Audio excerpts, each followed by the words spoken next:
शेतकरी मित्रांनो नमस्कार. मी आपला शेतकरी मित्र सुदर्शन. चला शेती करूया आपल्या आवडत्या यूट्यूब चॅनलवरती स्वागत करतो. शेतकरी मित्रांनो, आजचा विषय खरंच थोडा विचार करण्याजोगता आहे. व्हिडिओ बनवण्याची इच्छा नव्हती, परंतु हे जे आता सोशल मीडियावरती असेल किंवा जे बातमीपत्रामध्ये ज्या पण आता बातम्या झळकायला लागलेल्या आहेत त्या बघून कुठंतरी मनाला वाईट वाटायला लागलं की हे कुठंतरी थांबलं पाहिजे. शेतकरी मित्रांनो, गेले 20 ते 25 दिवस झाले असेल मार्केट कुठंतरी टोमॅटोचं स्टेबल झालेलं आहे आणि तोपर्यंतच एक 3-4 दिवस झालं पूर्ण बातमी चॅनल असेल, सोशल मीडिया असेल, फेसबुक असेल, इंस्टा असेल, यूट्यूब असेल, यावरती बातम्यांच्या एक जाहिराती प्रसारित व्हायला लागलेल्या आहेत की लाल टोमॅटोची लाली वाढली, महानगरामध्ये टोमॅटो 100 पार झाला, गृहिणीचं बजेट कोलमडलं.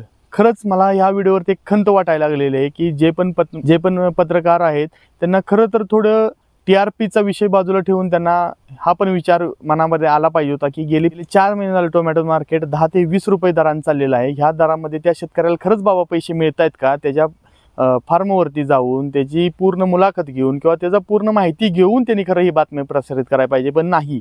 आजकाल फक्त लोकांना ह्या TRPच्या खेळामध्ये त्यांना पैसे मिळत आहेत, TRPचे त्यांना त्यांचा चॅनल जास्त वाढतोय म्हणून झटपट लगेच बातम्या द्यायला प्रसारित करतात की गृहिणीचं बजेट कोलमडलं, घरामध्ये टोमॅटो परवडना, टोमॅटो 100 पार झाला. आपण लाजा वाटू द्या, हा टोमॅटो 100 पार झालाय का नाही झाला ह्याची तुम्ही मुळात खात्री करून घ्या. आज तुम्हाला माहीत आहे का की 1 किलो टोमॅटो तयार करण्यासाठी त्या शेतकऱ्याला 15 ते 16 रुपये कमीत कमी आता खर्च येतोय. हा खर्च जास्त पण आहे, भागानुसार खर्च जास्त होते, तिथं वातावरण साथ नाही, पण सरासरी 15 रुपये खर्च धरून चाला. मार्केट आता किती रुपये चालले हो? 40 रुपये हायेस्ट चाललेला आहे स्टॉप मालाच्या भावाला. मला सांगा त्या शेतकऱ्याच्या हातात किती पैसे येतात ह्याचा कधी विचार केलाय? मधली जो व्यापारी आहे त्याचं कमिशन, त्या गाडीवाल्याचं भाडं, त्याचबरोबर शेतामध्ये काम करणारे रोजगारी असेल, औषधवाला असेल, खतं असतील, तरूची रोपवाटिका असेल, या सगळ्यांचा खर्च काढून त्या शेतकऱ्याच्या हातात किती पैसे मिळतात हे तुम्हाला माहित आहे का? की डायरेक्ट आपलं उचलले जीभ लावली टाळ्याला, घेतला कॅमेरा, घेतला मोबाईल, केलं TR. शेतकरी जगायचा नाही मायबाप, लक्षात ठेवा. हे तुम्ही जे 2 दिवसाची बातमी करताय ना, परवाच बातमी वाचली की दिल्लीमध्ये आता सरकार नियोजन करायला लागले की कमी भावाने टोमॅटोची विक्री करणार आहे. ह्या सरकारला सुद्धा माझा एक प्रश्न आहे की गेले 4 महिने झालं टोमॅटोचं बाजारभाव 15 रुपये चाललेलं, 10 रुपये चाललेलं, त्यावेळी काय या सरकारला जाग आली नाही? नाही बाबा, माझ्या शेतकऱ्याला हा दर परवडत नाही, कुठेतरी 10 रुपयाचा माल आम्ही शेतकऱ्याकडून 25 रुपयानं 27 रुपयानं खरेदी करून तो मार्केटमध्ये 30 रुपयाने विकावा. नाही, फक्त कुठेतरी मार्केट वाढत चाललं की लगेच शेतकऱ्याच्या मुळावरती सगळी कुऱ्हाडी घेऊन बसलेले आहेत. तर माझी खरंच हात जोडून विनंती आहे, तुम्ही हे करू नका. पहिले तुम्ही या आमच्या बांधावरती, आमचा हाल बघा, आमच्याला खरंच पैसे मिळत आहेत का बघा, खरंच तेवढं प्रॉफिट चाललंय का बघा, आणि मग तुम्ही बघा. आज 40 रुपयाच्या पट्ट्या मी तुम्हाला दाखवू शकतो आज रोजीच्या, पण तोच माल तुम्ही होलसेल भावात गेला तर तोच व्यापारी 40 रुपयाचा माल 80 रुपयाने विकतोय. मग ह्यामध्ये खरं बलाढ्य, खरं पैसेवान कोण होतंय? तो शेतकरी होतोय का जो रिटेलवाला व्यापारी होतोय? ते तुम्ही हुडकलं पाहिजे.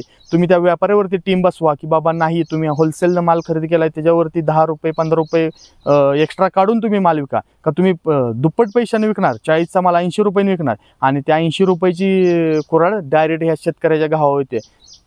माझी एवढीच हात जोडून सगळ्यांना कळकळीची विनंती आहे की तुम्ही कोणत्याही चॅनलची TRP करा, काही करा, बातमी करा, पण त्याचं मूळ पहिलं शोधा. बाबा त्याचं काय झालं, पहिलं त्या शेतामध्ये त्या पिकामध्ये किती कष्ट असतात हे कुठंतरी येऊन तुम्ही जाणा. नाहीतर एक दिवस असं नक्कीच होईल की सगळीकडं खाण्यासाठी हाहाकार उडेल, पण हा शेतकरी जिवंत राहणार नाही.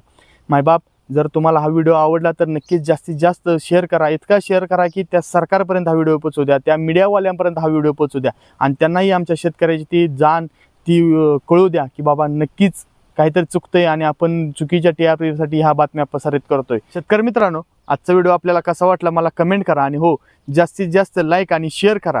का तर जितकं तुम्ही जास्त शेअर कराल तितकंच ह्या सरकारपर्यंत, येणाऱ्या काळापर्यंत, सर्वांपर्यंत हा व्हिडिओ पोहोचू द्या आणि त्रास आहे तो सर्व जनतेला एकदा सामोरे येऊ द्या. का तर आजचा हा केलेला व्हिडिओ शेअर येत्या काळातच आपलं नुकसान टाळणार आहे, नाहीतर नक्कीच ही लोक आपल्याला कधी स्वतः जगून देणार नाहीत. त्यामुळे विचार करा आणि हा व्हिडिओ जास्तीत जास्त शेअर करा. धन्यवाद.